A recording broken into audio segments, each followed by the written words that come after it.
Good evening, folks. Welcome back to Gaming Garbage. So today we're just going to be looking at news. As you can hear, I am a bit under the weather, so bear with me. I'll try to enunciate as much as I can. So yeah, all of this is going to be, probably January, February-ish news. And I'll be trying to do this at least once a month.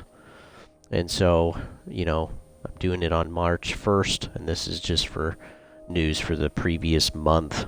This is February, so let's go ahead and get into it. So we got some sales data. Hogwarts Legacy has a 4.8, 4.7 so far on Xbox, on the Xbox store, and it sold 12 million copies in 2 weeks. So that's one less week, same number of copies sold than Elden Ring. So it's doing very, very well. They've already almost made $1 billion. And I'm sure there will be more purchased as it comes out. And a lot of people, too, did buy the $80 version. They spent that extra $10 to get early access. Or maybe it was an extra $20. Anyway, they got the deluxe edition so that they could, play it 3 days early. So definitely the fans came out. They wanted to play this and enjoy this. And the game provided really good, fan service. And put a lot of the world and lore in the games, which is great. There is no DLC planned because the studio really wanted to make sure that their launch was good and that the things in the game were very well refined. Elden Ring right now has sold 20 million copies as of its anniversary, and it has its first full DLC planned for later this year, called The Shadow of the Erd Tree. It looks like it's going to focus on exploring the character Miquella, and that's all we know so far. So we don't have a specific month or a release date yet, but they are currently working on it. And I'm pretty sure we're going to see maybe one DLC drop once a year from Software. Not sure how many they're going to do, but they have so much potential, so much story to dig into. They could make 20 DLCs, and they still wouldn't be anywhere close. So we know there's previous wars to look at. We know there's different lands that are talked about.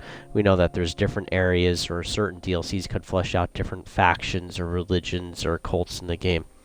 Or even certain characters. There's quite a few characters we don't know much about, or we just see kind of glimpses of. And, there's some crazy good YouTube channels out there. One of them is called, I think it's Brother Code or Bro Code. Oh man, I'd have to look it up. But yeah, there's several out there that dig hours, like 2 or 3 hours per video, digging into the lore of just one particular person or location or group. It's insane. I mean, the amount of stuff out there that characters have figured out is crazy. And then, too, the amount of stuff that From Software has packed into the game is just absolutely incredible. So I'm really excited for Shadow of the Erd Tree. Let's see, Blood Bowl 3 just came out. That's in the Warhammer, 40,000k Warhammer universe. And the game gets a failing grade. So there's everything from microtransactions that are temporary. There's everything to where the game is buggy. Things don't seem finished. There's future content later expected for the game. There's been some server issues, crash problems.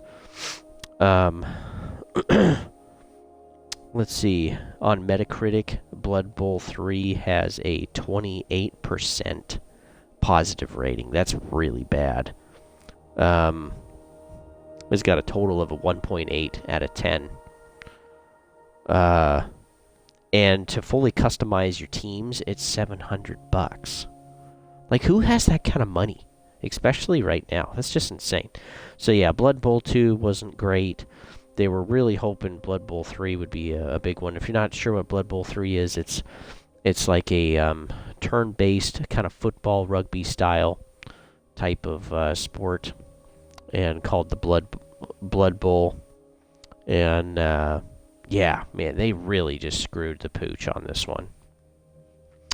Let's see, Forspoken on Metacritic is a 26% were positive. And this was great, and yeah, the reasons is because it's like the gameplay is fairly fun, the environment is pretty good, it's beautiful, the graphics are okay, but like the character development is just weird or incomplete.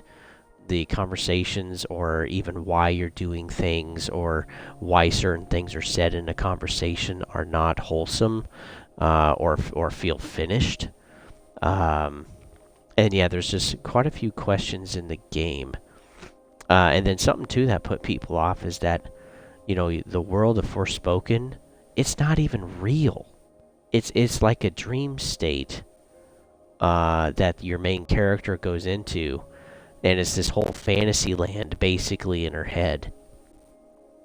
It's like, what? Are you kidding? Are you kidding?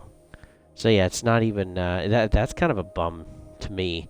I did want to review it, but it's only on PlayStation 5. But it's saving the Xbox folks some time and money.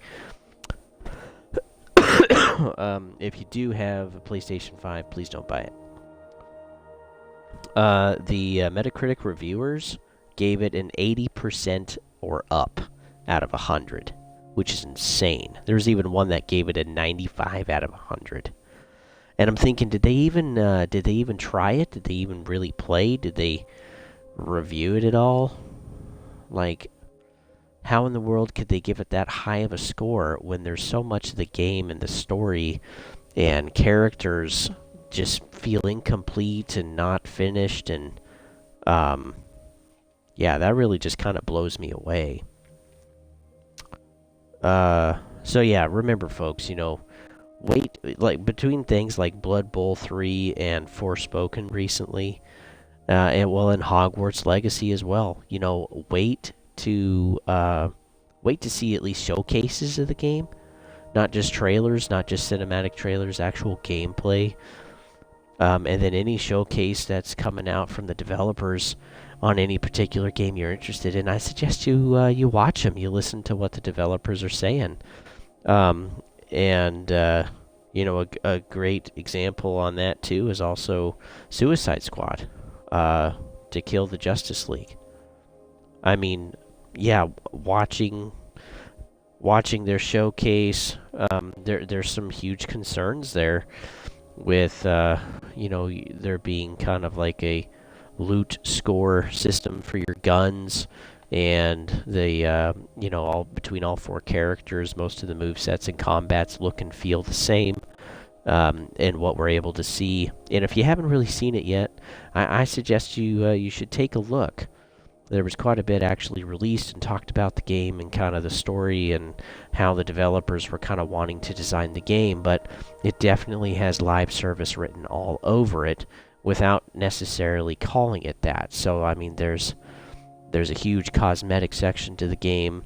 There's a battle pass type of thing. I'm sure there's going to be a store too. And yeah, it's got the vibe of like a looter shooter.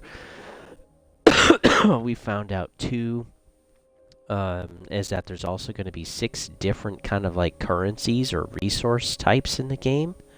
And you even get to see that a little bit in the gameplay. So Suicide Squad is looking more like a live service grindy model, kind of like Division or like Ghost Recon Breakpoint. Did I say Division already? I probably did. And and there's some games that do it pretty well, like a looter shooter, like Borderlands, but that works for that type of game. But yeah, the combat that we know, where these people made the Arkham Knight series, it's just not the same. It's just like, what happened? Yeah, it's a totally different take on it. They are going to have like a season pass type of thing, or like a battle pass type of thing, and yeah, it just doesn't sound good. So I'm going to be skipping Suicide Squad. I am going to be grabbing it when it's out to basically rent from GameStop, and I'll be reviewing that.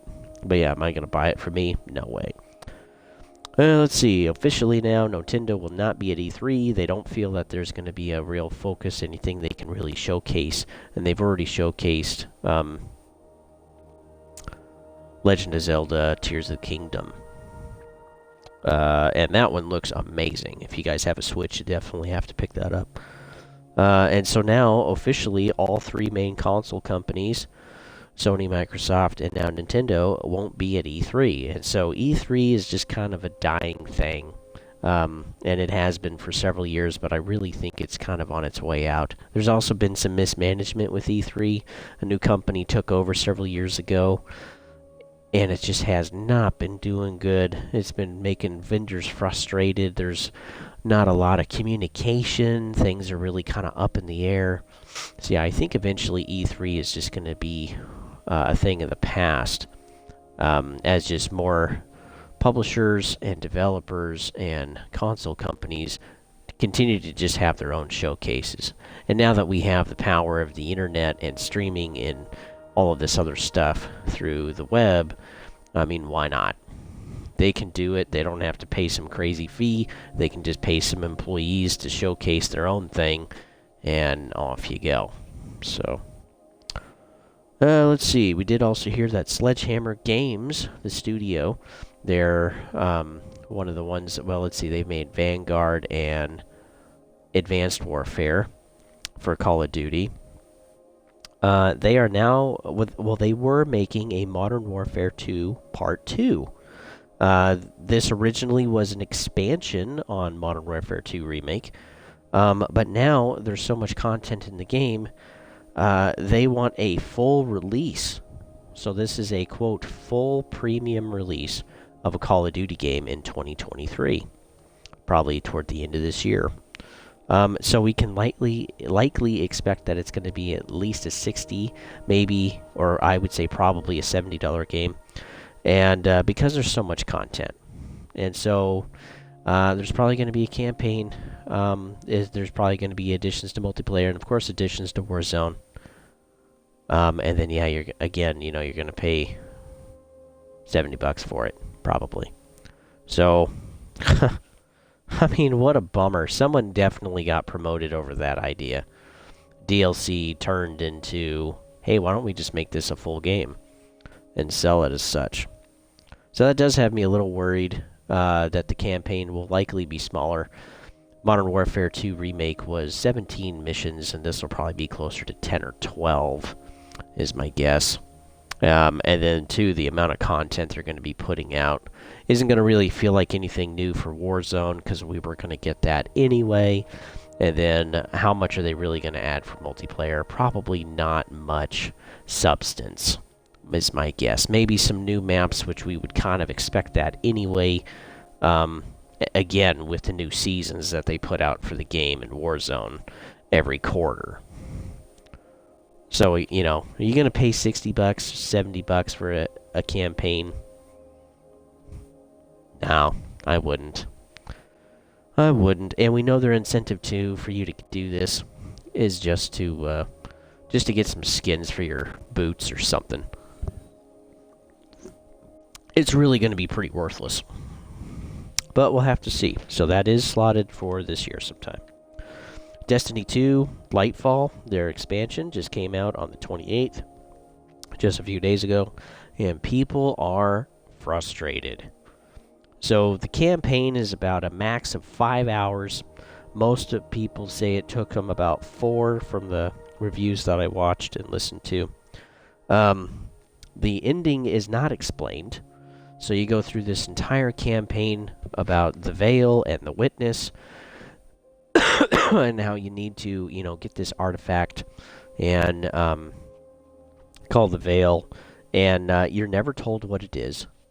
There's also plenty of other things that happen in the story that don't necessarily make sense either, or are also not explained to you. And even as a veteran or seasoned player, you're just left gobsmacked. I mean, you just don't know what to say. You're not sure what's going on or even why any of this is important. And some are just saying it's kind of a forgettable DLC, and this DLC is not cheap, so it's at least $40. And then most of the time, the online stores are pushing you to pay $50 to $60, $70 for bundles for Lightfall. There is also, oh yeah, I gotta add this too. So you also do get a new kind of like subclass. You know, so instead of like solar or void or something else, you get a new subclass called the Strand, which gives you different powers as a guardian. But you gotta grind for it. And not only do you have to grind for it the first time when it's kind of somewhat exciting, you gotta grind for it for each character. So that means you gotta blow through the campaign 3 times per character if you want it for each one. And so, yeah, you're looking at, 12 hours of gameplay. Woohoo. Seeing the same stuff 3 times just so you can get your subclass for your other, secondary characters. How crappy is that? So that's kind of a bum. Let's see. Finally, at the end of the campaign, the class is fully available. And even one of the chapters, Chapter 7, or Mission 7, you have to... you just get like a training class on how to use your ability. Like, that's Chapter 7. Like, they could literally explain that, like they have in the past for other subclasses, during an actual mission. That's more exciting. Like, why not do that? They've done that in the past. Why not continue to do that? Why give you, like, some kind of training mission that feels like a waste of time? It's always like going through the epilogue of some story, and you're just, oh yeah, here's the tutorial. Okay, come on, spam the skip button. Let's go. And that's totally what it kind of feels like there to quite a few of the players. So a lot of people that paid for this didn't feel like it was worth it. Some are even saying that it's not even worth picking up. Just wait. And for, trying to entice new players to come to the franchise, or people that have been out of it for a while, such as myself, this would not be a good one to jump into because it's not satisfying whatsoever. And it's just going to leave you more confused than before. There is a new raid, though, which is great, but it won't be out for another week. Why? They've already built it and designed it. Why not actually release all of the content that you pay for when you pay for it? I don't get that. There's also, I think, 2 new legendary quests that you can do. And yeah, again, this is not for casual players. Just people felt like it was just underwhelming and just more frustrating than anything. And just kind of pointless. So, Lightfall is not going to get a good score, folks. So yeah, the only one out of this list so far that has done well is Hogwarts Legacy. Blood Bowl, Forspoken. The whole thing with Sledgehammer making a new premium expansion, basically. And Destiny Lightfall. I mean, they're all just sucking bricks. It's horrible. Oh yeah, and then Assassin's Creed Mirage is now looking like August of this year. So it's now been delayed 2 months, and yeah, we're gonna have to wait for that. So that's all I had for news for today, folks. Thanks for hopping in. If you're enjoying the channel, go ahead and give me a follow on Twitch if you would. And I also do have a YouTube channel now where I'm archiving all of my streams. I am going to finish the Dead Space remake and put everything in there on a playlist on YouTube so that people can watch it and enjoy it. And I am going to be restreaming Chapter 1, 2, 3, and 4 so that I can have the entire complete stream of Dead Space on YouTube. Because right now I just got part of Chapter 4 through Chapter 11. I still have to do Chapter 12, which is the last one, I believe. And then, yeah, I still need to do 1, 2, and 3. So that will be coming shortly. I'll probably have that done in a week or two. And I'll be sure to have that all completely posted. If you want to find me on YouTube, which is quite difficult right now since I'm a brand new channel, you can go ahead and type in at GamingGarbage22, and I should pop right up. So that is my handle for the page, and go ahead and follow that too and subscribe. That way, if you miss anything, you're going to be able to check back on it later. And again, it's not monetized. I'm not going to have any ads. It's the same concept and idea as Twitch. I'm not in this for the money. I just enjoy gaming, and I think it's important to talk about the industry and kind of where it's going, and to try to help you guys save money. Now that games are more expensive and just kind of seem as cheesy and cheap as ever, nobody enjoys wasted money, and I don't want that for you guys either. So, if you have any suggestions for the channel, go ahead and let me know. So, you can leave comments on videos or whatever, or send me a message on Twitch or even on Xbox Live at Don't Tread on Thee. So, thanks for tuning in, folks. And one minor note, I noticed watching one of the streams on YouTube is that the audio and the vid, the audio and the picture is perfectly synced. I mean, or maybe almost perfectly synced. So, again, it's a Twitch problem with my streams, is that after they're streamed, I have this like 1 second delay, sometimes 1.5 or 2 second delay with the sound and with the picture, and I honestly don't know how to fix that unless I go through a whole new streaming service, whatever, do a delay thing, and that's just not worth it. So this is just all I'm doing for YouTube for archiving is just downloading the stream from Twitch onto my computer and then getting onto YouTube and then installing that same file to YouTube on my channel. And on YouTube, it's perfect. So, if you would rather wait for the stream to come out on YouTube so that you can actually watch it synchronized, I'm totally good with that. Whatever you guys want to do, go for it. It's not going to hurt me one bit if you would rather just watch it on YouTube instead. So, that's all I got now for folks. I'm going to be switching over to Dead Space and doing Chapter 12. I'll see you guys in a little bit.